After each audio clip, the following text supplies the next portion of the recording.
Saludos, amables televidentes, bienvenidos a este su espacio, Dinámica Económica, un programa de economía para todos. Hoy, como cada día, a esta misma hora, por este mismo canal. Saludos, Jairo Severino, ¿cómo está todo? Saludos, Delgado, buena para ti, también para los televidentes. Qué bueno que siempre están ahí pendientes de nosotros y nosotros con ustedes agradecidos de compartir cada día Dinámica Económica. Una semana que se inició, esta semana se ha iniciado como muy activa en términos informativos, sí. Muy activa, sin embargo, lo que ha sucedido con la inflación en los últimos 12 meses, julio, es un indicativo de que el Banco Central actuó correctamente para reanimar la economía. Bueno, porque la inflación es una caída de la demanda que había. Y se refleja también el crecimiento de la economía. Vi ahí que uno de los periódicos publicó un titular que dice que en el primer semestre de este año la economía creció 4%. Ajá. Compáralo con el año pasado, cuando el primer semestre la economía creció un 7%. Pero tú sabes que debemos desacostumbrarnos a crecer mucho. Es mejor crecer así, sí, poco a poco, porque estamos muy mal acostumbrados. Sí, pero el problema es, Jairo, que el crecimiento, hay lo que se conoce como el crecimiento potencial. Ah, bueno. Y el crecimiento ahora potencial, estamos por debajo del crecimiento potencial. El crecimiento potencial de la República Dominicana, de la economía dominicana, es de más o menos 6%. Sí, pero hay que reformular eso, Andrés. Entonces, si crecemos por debajo del crecimiento potencial, quiere decir entonces que la economía está resentida. De hecho, la baja inflación, mira, en ninguno de los meses, de julio a julio, ha habido inflación por encima de 1% en un mes. Y ha habido 3 meses, 0.6, y ha habido 3 meses en que la inflación ha sido negativa, en los últimos 12 meses. Solamente en diciembre del año pasado llegó a 0.9, casi en 1. Eso puede ser una caída de la demanda interna. De la demanda interna. Eso es totalmente, eso es lo que está sucediendo. O sea, fíjate. A menor demanda, menor presión de los precios. Las tasas de interés han estado bajitas. Entonces, las tasas de interés bajitas, ¿qué deben hacer? Calentar la economía. Y no ha pasado. No. Entonces, se supone que hay un problema de demanda interna, producto posiblemente de algún espacio de incertidumbre, no de desconfianza en la economía, que eso es dos cosas diferentes. No hay desconfianza. Porque nuestro país sigue con una buena calificación, ha mejorado inclusive la calificación. Pero la incertidumbre, más que la incertidumbre, Jairo, creo que más que la incertidumbre es una caída de la producción. Bueno, pero... Y se te reduce como quiera la demanda interna. Porque yo te digo, aquí no hay incertidumbre, No, aquí estamos no hay incertidumbre, a menos a la vista, más que la situación esta, bueno, que si la corrupción, bueno, también hay que tomar en cuenta una cosa, Jairo. El ritmo de inversión del gobierno en inversión de capital, es decir, en construcción de obras, se ha reducido. Sí. Y eso es uno de los principales activadores de la economía. Bueno, cuando uno se mete a DIGEPRES y uno ve la parte de ejecución presupuestaria, sí. Uno ve la parte de capital y gasto corriente y se da cuenta que la parte de capital en algunos meses es así, pero después viene otra vez y se cae. Y mucho de ese aumento no es tanto por construcciones de obras, sino por pagos de deudas pendientes. Exactamente. O sea que no está muy activa no está muy activo el gobierno en cuanto a la construcción de obras, y esa inactividad provoca una desaceleración también de la economía.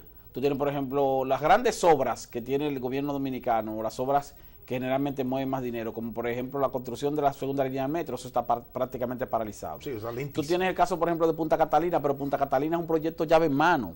Entonces tú tienes ahí, bueno, los empleos que genera el consorcio en sí mismo, pero se queda cerrado. Ya eso está ahí. Exacto. Y tienes el caso, por ejemplo, del teleférico que se está construyendo en los barrios, pero parece que aunque ahí se mantienen los trabajos, parece que no son trabajos de mucha envergadura en términos de movimiento de dinero. Si yo fuera, y yo no quiero darle consejo al gerente de comunicaciones del Banco Central, obviamente el director, no quiero, o los asesores, porque en el Banco Central hay muy buenos asesores. ¿Pero para qué? Para que en el próximo informe trimestral de la economía haya una adecuación psicológica de los dominicanos. ¿Cómo así? Nosotros tenemos ¿cuántos años acostumbrándonos a crecer por encima del 6%? Eso hay que variarlo. La economía no tiene que crecer siempre lo mismo.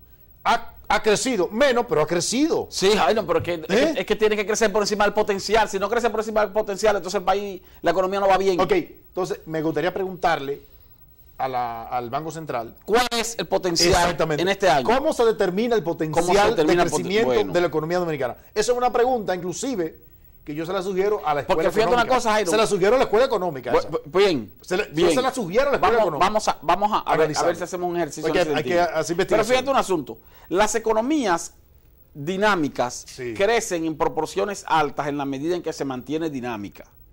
Entonces, en países desarrollados y altamente ricos, ese dinamismo se puede, tiende a ralentizarse. A ralentizarse. Entonces, por eso tú puedes tener potencias económicas que te crecen a ritmo de un 1%, de un 2%, un 3%. Pero ese es un crecimiento. Pero es porque es un crecimiento alto. Muy bueno. ¿Por qué? Porque es un crecimiento sobre la prosperidad total. Y es un volumen grande. Entonces, el volumen de crecimiento, aunque es poco en términos porcentuales, es mucho.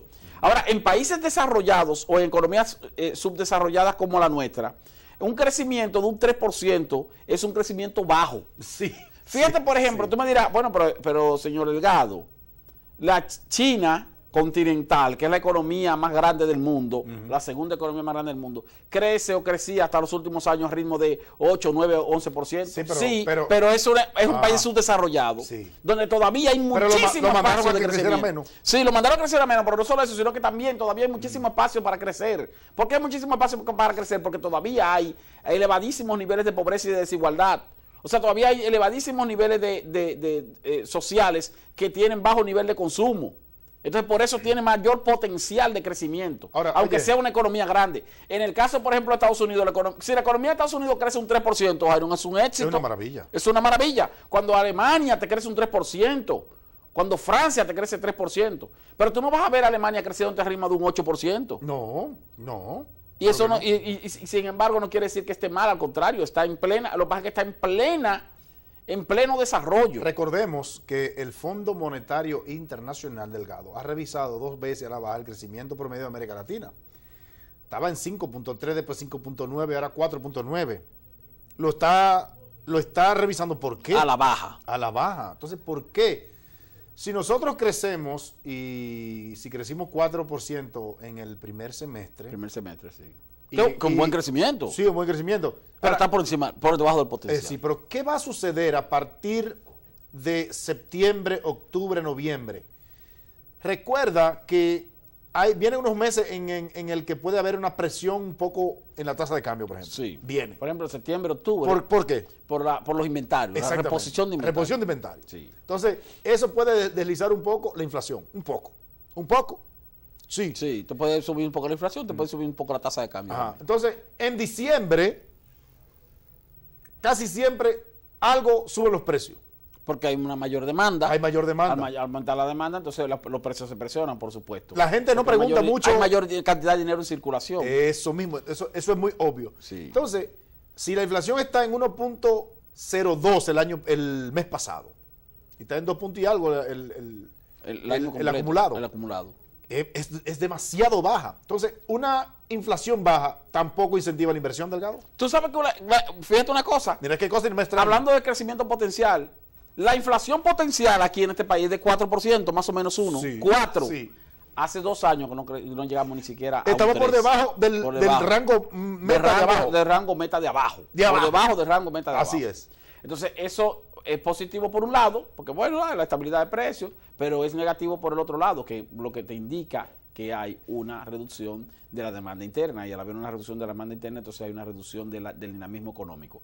Y las señales que ha dado la autoridad monetaria lo confirman.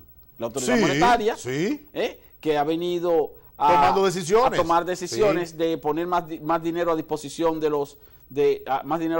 la banca, bueno, y al mismo tiempo hoy se reunió y ha dispuesto reducción de la tasa de política monetaria. Entonces eso es una señal de que el Banco Central quiere que la economía se dinamice, y si quiere que la economía se dinamice es porque está al tanto de que la economía está, como tú dices, ralentizada.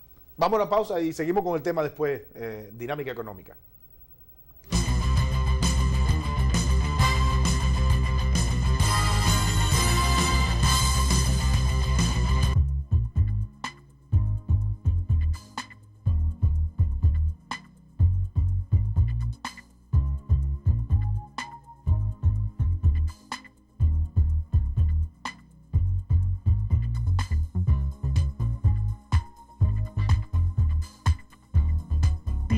mostrará lo que puedes hacer en la nueva popularenlinea.com. Busca, compara, solicita y obtén la aprobación de cualquiera de nuestros productos. Popular, a tu lado siempre. ¿Por qué es importante la estabilidad financiera? Tu hija se gradúa de la escuela y tienes que buscar dinero para los gastos universitarios. Si guardaste dinero bajo el colchón, esos ahorros no produjeron ganancias o corrieron el riesgo de ser robados o que se dañaran. Probar suerte con pirámides u otros negocios de ganancias fáciles al final no te resuelve y podría dejarte arruinado. Y recurrir al prestamista de la calle te puede salir muy caro. En cambio, cuando hay un sistema financiero estable y confiable, puedes usar distintos instrumentos, tanto para hacer rendir tus ahorros con seguridad y eficiencia, como para obtener los préstamos que necesites, con el fin de cubrir tus gastos o realizar inversiones productivas a un menor costo. Esto es justo lo que procuramos en el Banco Central. Proponemos a la Junta Monetaria las normativas y reglamentos para un funcionamiento eficiente y seguro del sistema financiero dominicano, cuidando que las entidades protejan tus ahorros, manteniendo adecuados niveles de capital y de liquidez y concediendo préstamos recuperables para que puedan financiar la economía, sirviéndote a ti y a la sociedad. Porque en un sistema financiero sano, solvente y estable, puedes convertir tus sueños de hoy en tus logros del mañana. Campaña de Educación Económica y Financiera del Banco Central de la República Dominicana. Por la estabilidad y el crecimiento.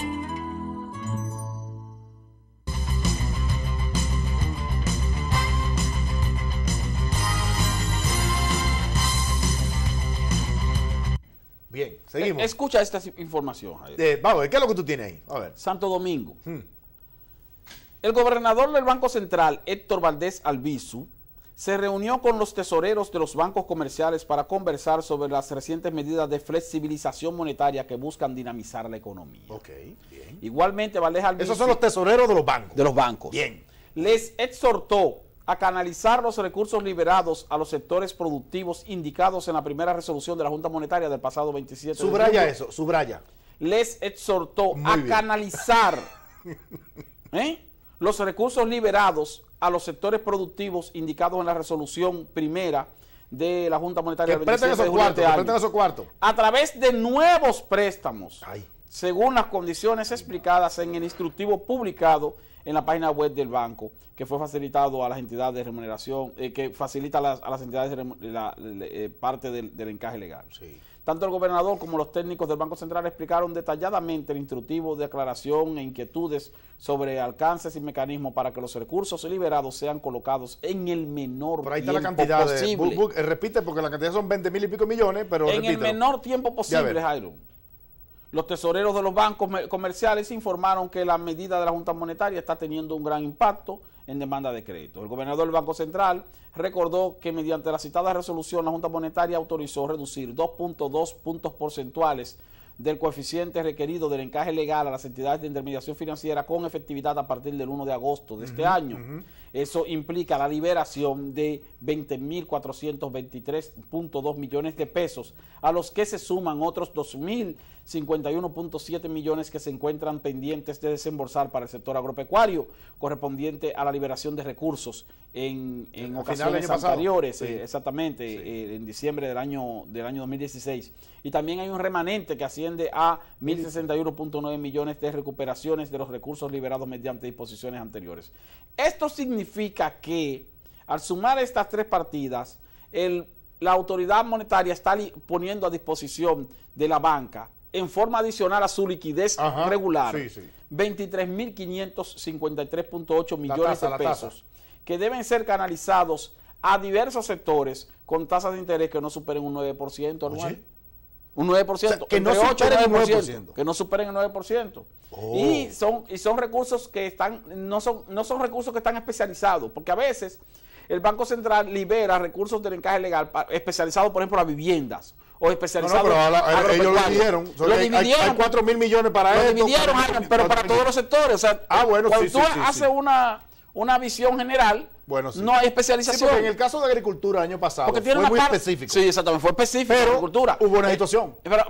Y en el caso incluso de la vivienda, cuando se hizo fue específico a viviendas económicas de primeros dueños que no pasaran de 2.500.000. Sí, ahora es que no pasen de 4 millones. O sea, se amplió el espectro, el margen. Sí, es verdad. Entonces, quiere decir que eso el gobierno... Para clase media, y además se está hablando también de una parte para préstamos comerciales, una parte para préstamos de consumo, incluso para préstamos para vehículos. Sí. Otra parte para las micro, pequeñas y medianas empresas. Bueno, se reunió con ACOFABE, el Banco Central se reunió con ACOFABE. Ha tenido encuentros importantes con sectores bien claves en este momento. Delgado, mira. El sector exportador. Sí. La industria 4.500 millones para exportación. 4.000 millones. Sí. La industria manufacturera, 1.700 millones.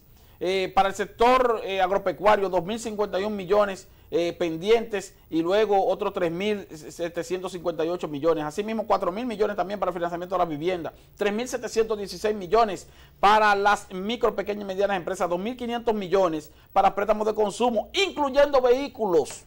Bueno, yo le exhorto. O sea, tú sabes que tú exhorto al que no tiene casa. Con tasa de interés de 8 y 7%. Al que no tiene casa, mira, que no tiene casa y se va a casar.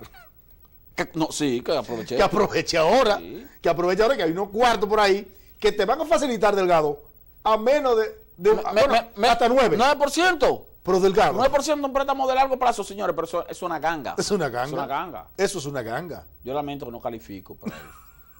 ¿Por qué? Porque tienen que ser no préstamos de más de 4 millones, sino el de la vivienda, sino el valor de la vivienda, sí. Menos de 4 millones. Si tú compras una vivienda de 4.5 millones, ¿ya? De 6 millones, ya de 5 millones, ya te quedaste fuera. Y tú no pones, no calificas. Tú no pones eso con el... Te dan una mejor tasa, pero no de 9, sino que tú puedes conseguir una tasa de un 11. Y si tú financias, porque tú sabes que a veces eso de los precios de la vivienda, a veces tú lo negocias. Sí, tú lo negocias, pero tiene que... El tasador... establecerse no, más que el tasador, el contrato.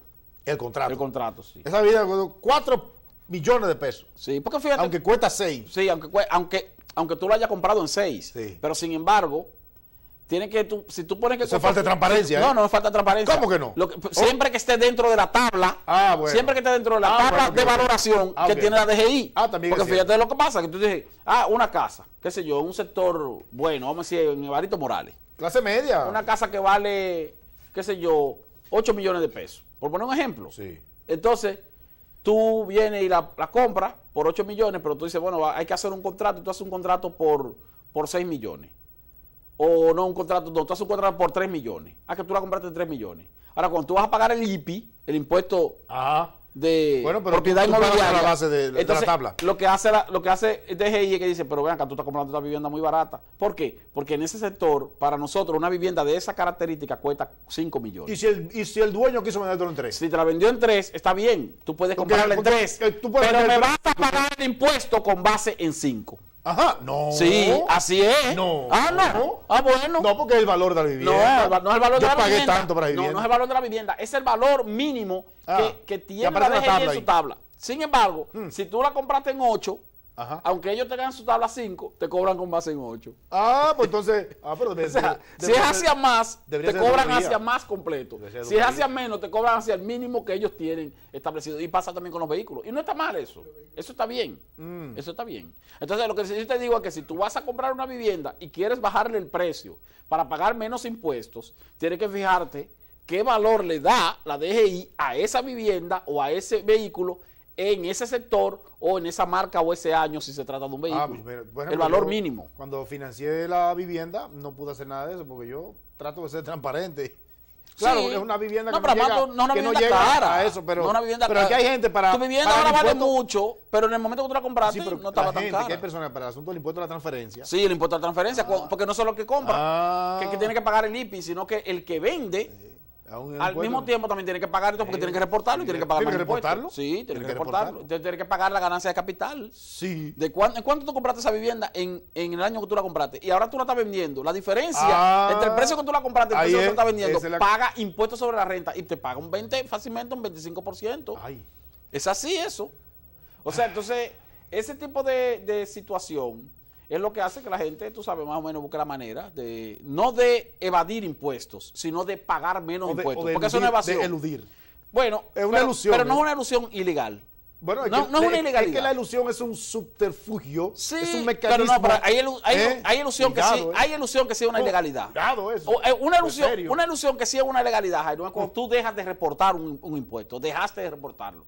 Pero cuando tú reportas un impuesto, cuando tú no declaras un bien. No declaras un bien. Eso tú estás eludiendo ahí. Ahora, cuando tú lo declaras y lo que estás haciendo es diciendo que ese bien te salió más barato de lo que en realidad te salió, tú estás haciendo estás eludiendo, pero no estás incurriendo en una ilegalidad, no estás evadiendo, porque estás pagando como quiera tu impuesto, como quiera lo estás pagando. Vámonos a pausa porque yo me quedé sin palabras.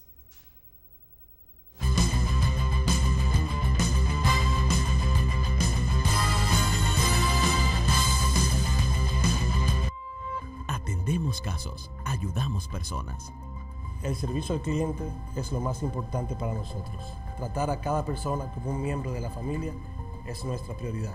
Brindar las mejores atenciones es nuestra misión.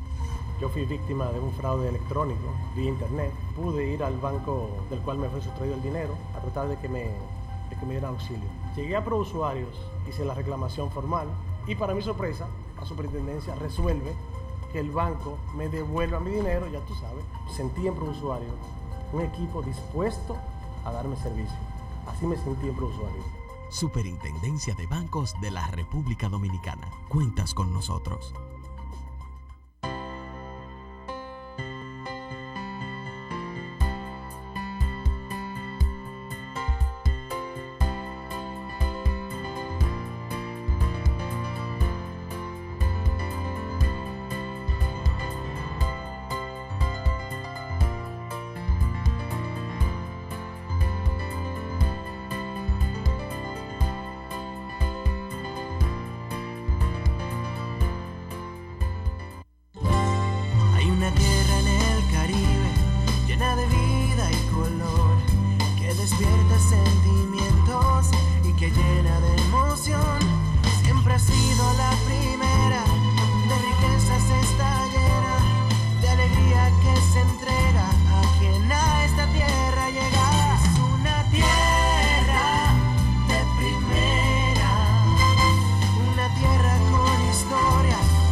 Así es, Jairo Severino. Sí, así es, totalmente de acuerdo contigo. Es que... O sea, entonces la DGI, para la DGI, Jairo, es difícil detectar determinadas ilusiones. Muy incómodo. La gente siempre trata de tener alguna vía, un escape. De pagar lo menos posible. Sí. Entonces una vez yo recuerdo que tuve pero eso no es aquí, en Estados Unidos igual. Oye bien, yo una vez estuve en una reunión con el director de Impuestos Internos, era con un grupo de periodistas. ¿Pero quién era cuando en ese momento era Guarapuya Félix. Okay. Y yo le dije, estamos hablando de la evasión y la ilusión, y yo le dije, nosotros tenemos una empresa que es la que produce este programa. Exactamente. Y yo le dije, la empresa que yo represento, cuidado. Yo le dije, elude. La empresa que yo represento elude. De una forma o de otra elude. Ahora, la empresa que yo represento no evade impuestos ni deja de pagar sus obligaciones tributarias. Sí. Ahora, cuando tú te hablas de ilusión, porque es que si tú me dices a mí, una vez a Pepín Corripio le preguntaron, Jairo, si evadía impuestos. Y dijo, ¿tú sabes lo que respondió? Sí. Dijo, hay gente que son mentirosos y hay gente que son evasores. Y yo no soy un mentiroso. Eso dijo Pepín Corripio. O sea, que todo el mundo evade. ¿Estás seguro que fue así? Sí, porque es que todo el mundo evade. Eso no lo dije yo. Lo que pasa es que hay gente que evade mucho. Eso lo dijo Delgado. Hay gente que evade poco. Hay gente que evade mucho, hay gente que evade poco, Jairo. Pero es que si la DGI dice, vamos a revisarle todo a un empresario determinado, a cualquiera, al más serio de todos los empresarios. Vamos a revisarlo de aquí arriba hasta aquí abajo. Algo va a encontrar. Algo encuentra. Porque, Jairo, el que busca encuentra. No quiero que busque encuentra, sino que la legislación tributaria es tan amplia. Y es complicada. Tan complicada y tan compleja que no hay forma. A la misma administración tributaria le hace y no hay forma de que tú, aún sin ser intencional, eludas o evadas algo. Por eso que el aún sin tener la intención. El CRES plantea que hay que simplificar los procesos. Los procesos. El sistema eso lo plantea el CRES.